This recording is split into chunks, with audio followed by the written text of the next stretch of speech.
Para pemirsa yang dirahmati Allah Subhanahu wa taala, ada beberapa faktor yang menyebabkan seorang dia menolak kebenaran yang datang, menolak kalimat yang hak, kalimat la ilaha illallah. Di antara faktor-faktor yang sering menjadikan seorang mereka menolak kebenaran, yang pertama di antaranya adalah al-kibru. Ini sombong. Kesombongan inilah di antara yang menyebabkan seseorang kemudian sering menolak datangnya kebenaran kepada dia. Dan hakikat al-kibru adalah batarul haq. Sebagaimana disebutkan Rasulullah sallallahu alaihi wasallam, al-kibru batarul haq wa ghamtun nas. Sombong adalah seorang dia menolak kebenaran dan merendahkan manusia. Maka orang-orang Quraisy ketika mereka menolak kebenaran yang disampaikan Rasulullah sallallahu alaihi wasallam karena sombong. Sebagaimana sombongnya iblis sehingga menolak perintah Allah Subhanahu wa taala dengan mengatakan dengan kias yang batil, ana khairu minhu khalaqtani min nar wa khalaqtahu min tin. Bahwasanya saya lebih baik daripada Adam, ya Allah. Engkau ciptakan aku dari api dan engkau ciptakan Adam dari tanah. Sebagaimana Allah menggelari iblis pula, aba wastakbara wa kana minal kafirin. Iblis dia telah enggan menerima kebenaran dan dia telah menyombongkan diri. Dan dengan itu dia termasuk di antara golongan orang-orang kafir. Penyebab pertama menolak kebenaran di antaranya adalah kesombongan. Di antara sebab yang kedua menolak kebenaran karena ittiba'ul hawa, karena mengikuti hawa nafsu. Sebagaimana di antaranya pernah sahabat Ali radhiyallahu anhu mengatakan, inna akhwafa ma akhafu alaikum ittiba'ul hawa wa tulul amal. Yang sesungguhnya yang sangat aku khawatirkan menimpa kalian, yang pertama ittiba'ul hawa, mengikuti hawa nafsu. Wa tulul amal, dan panjangnya angan-angan dia tentang dunia. Lalu beliau terangkan, fa amma ittiba'ul hawa, adapun ittiba'ul hawa yasudduna 'anil haq fa yasuddu 'anil haq. Ittiba'ul hawa akan menghalangi seorang dari kebenaran. Karena dia lebih mengikuti kepada keinginan nafsu dan bukan tunduk kepada kebenaran wahyu. Oleh karena itulah para ulama menggelari ahlul bidah, orang-orang yang mereka beragama dengan membuat kreasi baru, bid'ah-bid'ah yang mereka adakan yang tidak pernah diajarkan Rasulullah sallallahu alaihi wasallam. Para ulama menggelari ahlul bidah dengan ahlul ahwa, karena sungguhnya mereka tidak tunduk kepada wahyu, akan tidak lebih mengikuti kepada keinginan hawa nafsu. Seandainya mereka tunduk kepada wahyu, dia akan menjadi ahlul ittiba, bukan menjadi ahlul ahwa, dan tidak membuat bid'ah-bid'ah yang mereka inginkan. Adapun tulul amal, kata Ali, wa amma tulul amal fayansal akhirah, akan melupakan akhirat. Di antara pula yang menjadikan seorang dia menolak kebenaran adalah hubbu riyasah, kecintaan seorang kepada kepemimpinan. kecintaan seorang terhadap kepemimpinan, sehingga ada kekhawatiran dia akan kehilangan anggota, kehilangan bawahan, kehilangan rakyat, kehilangan dukungan. Sebagaimana ketika Heraklius, kebenaran telah datang dan telah ada di depan matanya, dan dia telah memiliki kecondongan untuk mengikuti kebenaran, dan hatinya telah yakin itu adalah kebenaran. Akan tapi ketika Heraklius menguji para punggawanya dan mereka ternyata protes keras dan ingin mencabut dukungan kepada Heraklius, maka Heraklius demi kekuasaannya, maka dia pun mengurungkan niat untuk mengikuti kebenaran yang telah ada di depan mata karena kecintaannya kepada kekuasaan. Demikian pula kecintaan kepada status sosial, ketokohan. Abu Jahal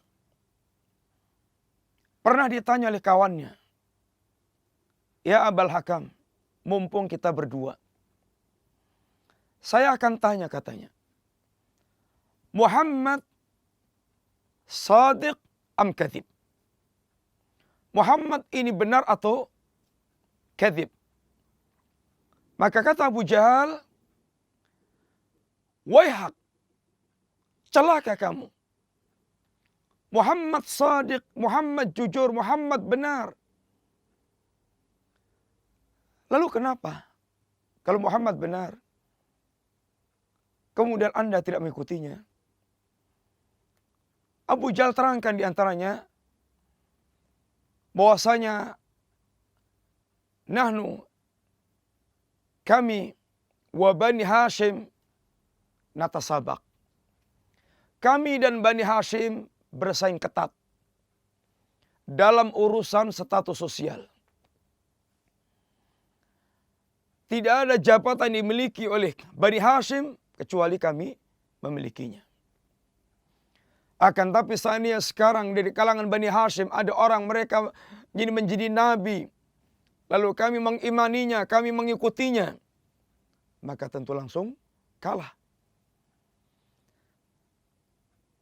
Ambisi dan kecintaan orang semisal Abu Jahal kepada status sosial, maka sungguh telah menghalangi Abu Jahal untuk mengikuti kebenaran yang telah nyata. Demikian pula rasa hasad.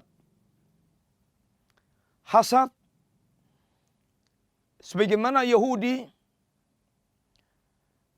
ketika mengingkari Rasulullah sallallahu alaihi wasallam kebenaran yang telah mereka kenal. Sebagaimana Allah menyebutkan tentang kenalnya Yahudi dengan benarnya Rasulullah, tentang kebenaran Rasulullah. Ya'rifunahu kama ya'rifuna abnahum. Orang-orang Yahudi mengenal Rasulullah sallallahu alaihi wasallam sebagaimana mereka mengenal anak kandungnya sendiri. Akan tapi ketika mereka mengetahui bahwa nabi yang mereka selama ini banggakan dan akan mereka bela itu telah datang, akan tapi ternyata bukan dari kalangan Bani Israel, maka Abu Jahal, maka Bani Israel, orang-orang Yahudi, mereka mengingkari hasadan min indi anfusihim. Karena hasad yang berasal dari diri mereka. Rasa hasad yang ada dalam diri mereka. Para pemirsa yang dirahmati Allah Subhanahu wa taala. Di antara pula yang sering sekali menghalangi seorang dari mengikuti kebenaran, ini karena beralasan dengan kakek moyang. Maka ketika orang Quraisy mereka menolak ajakan Rasulullah untuk mengucapkan kalimat syahadat la ilaha illallah, alasannya adalah ma sami'na bihadza fil millatil akhirah. Kita tidak pernah mendengar agama Muhammad ini ada pada agama yang terakhir, agama kakek moyang. Sebagaimana pula Fir'aun mengatakan, fama balul qurunil ula. Bagaimana agama Musa ini dengan agama kakek moyang? Ini tidak ada. Karena tidak ada dalam agama kakek moyang, maka Fir'aun menolak agama Musa. Sebagaimana pula perkataan umatnya Nuh, bahwasanya mereka tidak pernah mendengar dalam agama kakek moyang terdahulu. Maka Allah Subhanahu wa taala dalam urusan mengikuti kebenaran membantah mereka yang beralasan dengan kakek moyang. Awalau kana aba'uhum la ya'lamuna syai'an wa la yahtadun. Awalau kana aba'uhum la yaqiluna syai'an wa la yahtadun. Allah di antaranya mengatakan, apakah seandainya kakek moyang mereka sama sekali tidak berilmu, lagi sesat, tidak mendapatkan petunjuk, juga mereka akan mengikutinya? Apakah seandainya, kata Allah dalam ayat yang lainnya, kakek moyang mereka tidak punya akal sama sekali dan lagi sesat, tidak mendapatkan petunjuk, juga akan mengikutinya? Bahkan Allah tegaskan pada mereka mengikuti dengan membabi buta tanpa mengetahui alasan yang sebenarnya. Allah katakan, awalau kana syaitanu yad'uhum ila adzabis sa'ir. Akankah seandainya syaitan mengajak mereka ke neraka sa'ir, mereka juga akan mengikutinya? Kaum muslimin, para pemirsa yang dirahmati Allah Subhanahu wa taala, sungguh ini semuanya merupakan penghalang-penghalang seorang dia mengikuti kebenaran, sehingga dia menolak datangnya kebenaran yang datang kepadanya. Dan secara umum adalah hubbu dunya, kecintaan seorang kepada dunia, telah menjadikan penghalang besar dan bahkan dia membuang kebenaran. Sebagaimana ketika Allah katakan tentang seorang yang telah Allah berikan kefahaman agama, lalu dia mengikuti syahwat dunianya, agama dia lepas karena mengikuti syahwat dunia.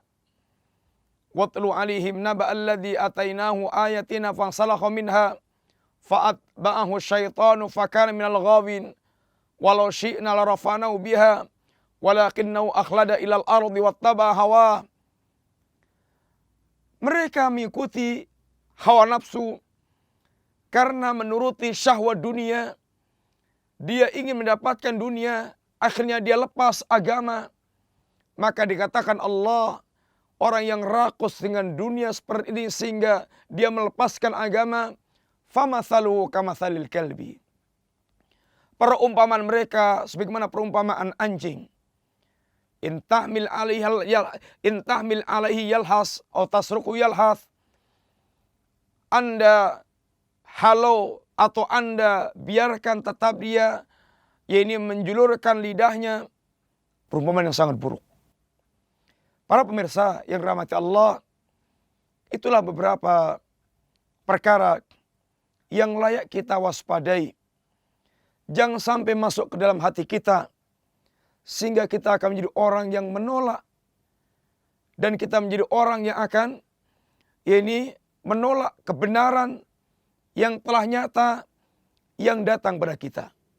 Mudah-mudahan Allah Subhanahu wa taala menjadikan kita di antara hamba-hamba Allah yang ketika telah mendengar yang terbaik, fayattabi'una ahsanah, lalu kita mengikuti yang terbaik dengan dasar penerimaan kita terhadap kebenaran yang sampai kepada kita. Wassallallahu ala nabiyyina Muhammadin wa ala alihi wasallam. Assalamualaikum warahmatullahi wabarakatuh.